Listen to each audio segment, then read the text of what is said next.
бүхэн өдрийн мэнд хүргье. Тэгэхээр 3 дугаар эмнэлгийн өнөөдрийн байгаа нөхцөл байдал үнэхэр хүндэлтэй. Ачаалж их. Дэн шин эмнэлгийг дэмжихээс биш арга байхгүй. Дэмжихээс биш арга байхгүй. Орчин үеийн технологийн эмнэлгүүд Монгол улсад зайлшгүй байх шаардлагатай байгаа маа. Монголчуудын тараасан материалаас аваад үзэхэд монголчуудын үндсэндээ нийт 75% зүрх судасны өвчнөөр өвчлөх магадлал өндөртэй байна гэж байгаа. Нас баралтын хамгийн өндөр хувийг эзэлдэг гэж байгаа. Дээрээс эмчилгээ үйлчилгээний ихэнх нь 3 дугаар эмнэлэг дээр хийгддэг гэдэг ч байгаа. Тэгэхээр энэ байдлыг жигсэн аваад үзэхэд бол энэ шинэ эмнэлэг бол зайлшгүй шаардлагатай байгаа гэдэг нь тодорхой байгаа. Энийг бол бүгдээрээ л дэмжиж байгаа. Тэгээ эндээс миний хэд хэдэн бодлогын асуултууд бас асуумаар байна. Өмнө бас асуугаад бас хариулт авч чадаагүй ганц хоёр зүйлүүд асуултууд байгаа. Энийг бас асууя. Нэгдүгээрт нь монголчуудын үндсэндээ 75% зүрх судасны өвчтөй байдгийн болвол яг юунаас шалтгаалж байгаа юм бэ? Монголчуудад энэ амьдралынхын хэв маяг нь болохгүй байна уу? Хоол унд нь болохгүй байна уу? Энээс урьдчилсан сэргийлэлтэй холбоотой, танин мэдхүйтэй холбоотой иргэд олон нийт рүү чиглэсэн ямар санал зөвлөмжүүдийг эрүүл мэндийн яам гаргаж байгаа вэ? Өгдөөнийхөө хоолнд юу идэх юм? Өдрийн хоолнд юу идэх юм? Хорионы хоолнд юу идэх юм? Яаж зүрх судасны өвчнөөс бид нэр хамгаалагдах юм? Ямар дасгал хөдөлгөөн хийх юм? Гэдэг юм аа нэгдүгээрт ярмаар байна. Монголчууд бол 10,000 хүнд ноогдох орны тоогоор дэлхийн 4-р байранд ордог. Эмнэлгийн орны ашиглал 60%-тэй гэсэн ийм дэлхийн банкны судалгаа тооцоонууд байна лээ шүү дээ. Гэтэл бид нэр эмнэлэг нэмж барина л гэдэг ийм зүйл яриа сууж байгаа. Өмнө эзэн засгийн байнгын орон дээр би хэлсэн үгээ бас Facebook дээр оруулж тавьсан. Энтэй холбоотой иргэдээс бас миний доор комент хэлбэрээр ч ирсэн, хувийн чатаар ч ирсэн байгаа. Монголчуудын төрөлцсөн эмнэлгээр явдаг нь энэ буруу 3 дугаар эмнэлэгтээ өрсөлдөх ямар ч эмнэлэг алгаа. Тэнд нэг даам гарцсан хэдийн эмчнэр байна. Сайн эмчнэрч байна. Эмчилгээний чанар мууч байна гэд янз янзын хүсэлтүүд ирж байгаа юм. Эрүүл мэндийн ингээд цаашдаа ингээд төрөлцсөн эмнэлэг явуулаад бүх үзлэг үйлчлэгийг одоо ингээд 3 дугаар эмнэлэг рүүгээ аваад ингээд ачаалтаа яваад байх уу гэдэг дээр 2 дугаар асуулт. 3 дугаарт нь эрүүл мэндийн санхүүжилтийг яаж зөв болгох вэ? Хэдэн жилийн өмнө энэ гүйцэтгэлэр буюу энэ нэг худалдаа өгчийн загварч шилжсэн байсан. Тэр үед эмнэлгүүд харьцангуй гайгүй ашигтай ажиллах юм боломж үүсчихсэн. Эрүүл мэндийн эмнэлгүүд ашигтай ажиллаж ийж өөрөөр хэлбэл энэ тоног төхөөрөмжийг дээврийнхээ засварыг төсвөөс мөнгө нэхэхгүйгээр өөрсдөө хийх шийдэх ийм боломж үүсэн шүү дээ. Энэ дээр сангийн яам маань ямар бодлого барьж байгаа вэ? Дөрөвдүгээрт нь эрүүл мэндийн салбарыг либералчлахтай холбоотой ямар бодлогууд оруулж ирж байгаа вэ? Одоо ингээд улсаас зээл аваад ингээд эмнэлгүүд бариад даяал гэдэг ийм бодлого яваад байх юм уу? Хувийн сайн чанарын эмнэлгүүд оруулж ирэхгүй юм уу? Японы солонгосын өндөр эмнэлгүүд Монголд орж ирэх.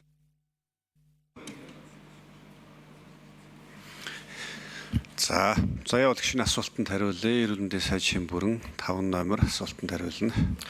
За явал гişin асуултанд хариулъя. Ерөн өвчлөлийн гол шалтгаан бол бид одоо буруу зуршилтай.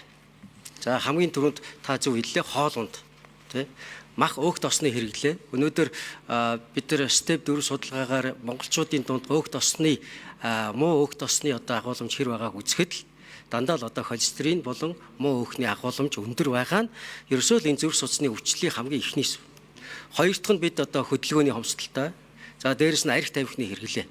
Тэгэхээр энэ муу зуршлаас сайн хөвшил рүү орё гэдэг ийм том бодлого өнөөдөр бид одоо нийгмийн эрүүл мэндийн тусламжийн хуультай болсноороо эрүүл мэндийн яамны одоо бас нэг нийтийн биеийн тамирыг хөгжүүлэх муу зуршлаас сайн зуршил хөвшил рүү шилжиж гэдэг ийм том арга хэмжээг 26 онд эхлүүлэх гэж байгаа. Энэ бол бид одоо урьдчилан сэргийлэх хамгийн том ажил бол. Хэдийгээр урьдчилан сэргийлэх үйл ажиллагаа эхэллээч түүний үр дүн 15-аас 20 жилийн дараа гардаг. Нөгөө хүн хөвшөөд дасгал хийдэг болоод илүүдэлжингүй болоод арх тамхи хэрэглэхгүй байна гэд яхад энэ өөрөө үр дүн 15-аас 20 жилийн дараа өгдөг. Тийм учраас бид параллел эмчилгээний асуудлаа давхар явж байхгүй бол тун ноцтой. Тийм ээ. Тэгэхээр урьдчилан сэргийлэх, эрт илрүүлэх, за дээрэс нь 3 дахь нь эмчилгээ гэдэг энэ тогтолцоог гурвангийн зэрэг нутагшуулж ээж бид зөв одоо амь аврах иргэдийнхээ одоо амьнасыг хамгаалахын боломж хүртэнэ. За эрүүл мэндийн санхүүжилтийн тогтолцоог бид одоо өнөөдөр төсөв хэлцэж байгаа учраас маш олон талаас нь ярьж байгаа. Эрүүл мэндийн даатгалын тогтолцоо ерөн бол хийсэн аргачлал нь явж байгаа зүйл нь бол тийм буруу биш ээ. Энэ бол жинхэнэ одоо таны хэлдэг либералчлалыг дэмжиж байгаа бодлого явж байгаа юм. Тухайлх юм бол улсын эмнэлэг, хувийн эмнэлэг гэж ялган санхүүжилт өгдөг байсан 20 оноос өмнөх тогтолцоог өнөөдөр улс жимчилсэн, хувь эмнэлэг жимчилсэн санхүүжилтыг жигд өгнө. Харин ачааллыг бид жигд дааж гэнэ үү гэдэг дээр анхаарах хэрэгтэй. Ачаалал, эрүүл мэндийн ачаал гэж юу вэ гэхээр хүнд өвчнүүдийг амьсгалын дутагд орсон, эрчим дэмжлэгэнд байж ухаангүй байгаа энэ их өртөг зардал ихтэй эмчилгээг хийдэг багтаа эмнэлгүүдийг бид илүү санхүүжүүлэхгүй бол бизнес болгоод хөөчих юм бол энэ өөрөө зөвхөн л одоо үр дүнтэй сайхан мөнгө олдог салбарын түүгээд авчих юм бол энэ бол том алдаа бол. Иймэрхүү алдаа цухалзаад эхэлсэн учраас бид одоо эрүүл мэндийн даатгалын санг зөв болгох хөтөлбөрийг төсөвтэй хамт өргөн барьсан байгаа. 8 зорилго 30 хийх ажлыг өргөн барьсан. Энүүгээрээ дамжуулаад нэгт бид эрүүл мэндийн даатгалын тогтолцоогоо зөв болгоё, алагжилтгүй болгоё, мөнгө хулгаалдаггүй болгоё гэсэн ийм том зорилго тавиад ажиллаж байгаа шүү. За дараагийн яг одоо ямар хоол идэх үү, яах вэ гэдэг дээр би бас мөнгө үлзий эмчийг бас хариулт өгч ирсэ гэж хүсэж байна.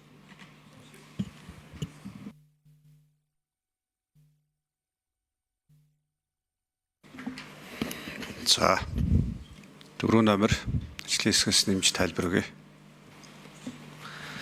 За та бүхэнд баярлалаа. Эрсдэл хүчин зүйлийн хувьд 75% гэдэг нь нөгөө нийт хүн амын 75% нь нэг буюу түүнээс дээш эрсдэлтэй байна гэдгээр явж байгаа. 30% нь бол 4-өөс 5 эрсдэлтэй буюу өндөр эрсдэлтэй бүлгээ гэдгээр явж байгаа. Тэгэхээр бид хэдийн зүрх судасны үндэсний төвийн хувьд эмнэлзийн тусламж үйлчлэгээ бол зөвхөн ажлын нэг хэсэг болдог. Ерөнхийдөө бол нийт ачааллынхаа 20%-ийг бол бид нар урьдчилан сэргийлэх үйл ажиллагаа руу чиглүүлж ажиллаж байгаа. Яг одоогийн хэрэгжиж байгаа Люксембургийн төслийн хувьд гэсэн бүтэн нэг компонент хэсэг нь бол урьдчилан сэргийлэх үйл ажиллагаа руу чиглэдэг. Бидний хувьд бол энэ үйл ажиллагааны хүрээ нөгөө CAP судалгаа, мэдлэг хандлага дадлыг судлах судалгааг хийсэн иргэдийн дунд. Тэгээ үүн дээр үндэслээд үндэсний хэмжээнд зүрх судасны өвчин сэргийлэх үйл ажиллагааг төлөвлөсөн 21 аймаг 9 дүүргийнхаа бүх эмнэлгийн ажилчдыг байгууллагуудыг бас энэ үйл ажиллагаанд татаж оролцуулдаг. Тэгээ ер нь бол цаашдаа зөвхөн эмнэлзийн тусламж үйлчлэгнээс гадна одоо сургалтаа хийдэг, судалгаагаа хийдэг гол нь урьдчилан сэргийлэхтэр тэргүүлж ажиллах ийм цогц төв байна гэж. За явуулагч нэмж тодруулж асууя. За явуулагч микро өгье. Тэгэхээр энэ эрүүл мэндийн салбарын чинь энэ шатлалын эмнэлгүүд өнөөдөр өргөө эмнэлэг гэж бараг алга болцсон байгаа шүү. Бодит байдал дээр сумын эмнэлэгч тэр, аймгийн эмнэлэгч тэр, улсын тэр нэгдүгээр зэрэглэлийн эмнэлгүүд нь ч тэр эрүүл мэндийн санхүүжилт чинь болохгүй байна л гэсэн үг. Тогтолцоо чинь болохгүй байна л гэсэн үг. Энэ дээрээ та нар бас бодлого арай нэг өөр бодлого явахгүй болвол улсаас ингээ эмнэлэг барайл яваад байдаг, урсгал засвар, урсгал зардал нь цаашдаа өссөн, эмнэлгийн ажилчдын тоо цаашдаа өссөн, одоо даахгүй байгаа энэ урсгал зардал чинь цаашдаа нэмэгдээ явна. Энэ эрүүл мэндийнхээ системийг зөв эрүүл явуулахын тулд бол энэ дээр онцгой шинжилэл зайлшгүй шаардлагатай байгаа шүү гэдгийг онцгойлж хэлье. Хоёрдугаарт нь тэр төрөлцсөн эмнэлэгтэй холбоотой асуудал асуусан. Нэг эмнэлэг дагнж зүрх судас гэхээсээ илүү өрсөлдөөн үүсэх хэмжээгээр хэлбэрээр энэ эмнэлгүүдийг жигд авч явахгүй бол нэг ингээд эмнэлгийн салбар дотор чинь үйлчлэгийн дотор чинь монопол үүсэх юм асуудал болоод байна шүү гэдгийг. За явуулагчны асуултанд хариулъя. Эрүүл мэндийн даатгалын санхүүжилт холбоотой асуудал. За сангийн сайд 6 номер асуултанд хариулъя. За явуулагчны асуултанд нэмэлт мэдээлэл өгье. Чимбүрэн сайд бараг хэлжлээ дээ. За ер нь эрүүл мэндийн даатгалын тогтолцоо нь 2021 оноос эхэлсэн байдیں۔ За ингээд одоо 4 дахь жилийн үндсэндээ 5 дахь жилийнхаа төсөв рүү орж байна. За энэ тогтолцоо анх эхлэхэд эрүүл мэндийн даатгалын сангийн нийт төсөв 1.2 их найд байсан. За ингээд 4-5 жилийн дараа 2.2 их найд буюу 2 дахин нэмэгдсэн. 2 дахин нэмэгдсэн байна. За гэтэл асуудал нь шийдэгдэхгүй байгаад байгаа. Тэгэхээр асуудал нь дотроо байгаад байгаа. Тийм ч учраас бид 2026 онд өмнөх жилийн энэ жилийн одоо тодорхойлолтын дараах дүнгээс нэмэгдүүлээгүй.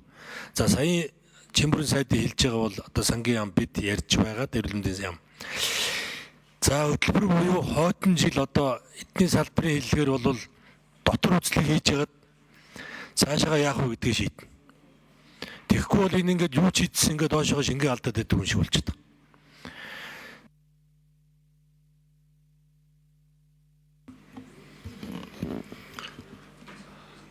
За босны заяалагч шүү. За Эрдэнэ